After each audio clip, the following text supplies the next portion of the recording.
मैंने 30-40 सेकंड का एक छोटा सा क्लिप रिकॉर्ड किया था, पर मैंने उसको हटा दिया क्योंकि मैं बार बार उसमें, क्योंकि मुझे आज कुछ स्पेशल करना था। मैंने जैसा कि बताया कि मैं पोइट्री रिकॉर्ड करना चाहता था, तो आज मैं लाया हूँ पोइट्री। मुझे कविताओं से बहुत प्रेम है, मैं बहुत पढ़ता हूँ कविताएं और थोड़ा बहुत लिखने का भी प्रयास करता हूँ। और कविताओं का बहुत महत्व है मेरे अब तक के जीवन में। कविताएं मुझे बहुत गाइडेंस की तरह लगती है। मुझे लगता है कि ये पथ बताने का काम करती हैं। बहुत सारे कवि हैं जो बहुत अच्छा लिखते हैं और मैं उनको पढ़ना पसंद करता हूँ।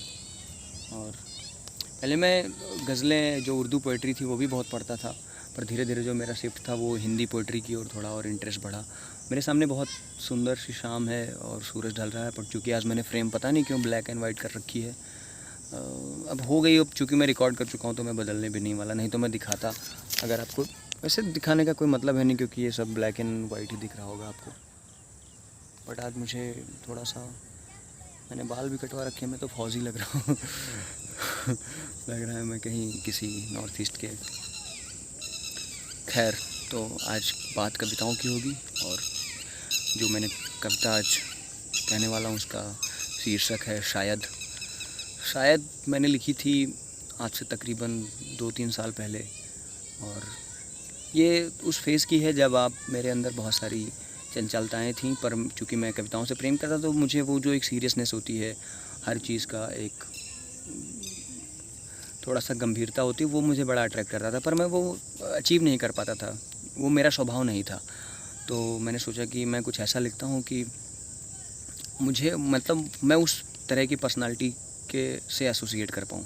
तो उस वजह से मैंने ये कविता लिखी। ये कविता प्रेम को ढूंढने के बारे में है। प्रेम और शायद एक मनगढ़ंत प्रेमिका के को मिलने न मिलने के बीच की जो डाइकोटमी है, जो दुविधा है, उसके बीच की है। और मुझे जिन कविताओं में द्वंद्व होता है किसी तरह का, वो मुझे बहुत सुंदर लगता है।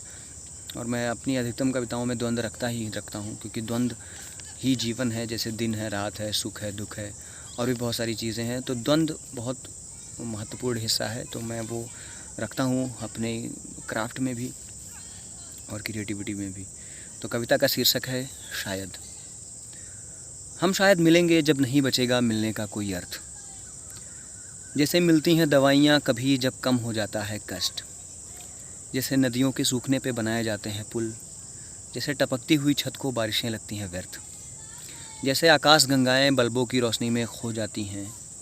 शायद इसीलिए तुम्हें ढूंढने में हो रहा हूँ असमर्थ। पर क्या हम सच में मिल भी पाएंगे, या मुझे सीखना पड़ेगा अकेले रहना, बिठाना पड़ेगा अवसाद के साथ सामंजस्य, और सीखना होगा हृदय को एकांत में रखना। करनी होगी पीड़ादायक शब्दों से दोस्ती, और मानना होगा कविताओं का कहना। शायद नहीं, क्योंकि मैं नहीं रहूँगा खाली, जैसे रह जाती है अक्सर किसी गरीब की थाली। जैसे जब तक समझ आती है फूलों को कांटों की व्यथा, किसी रेशम के धागे में उन्हें पिरो देता है माली।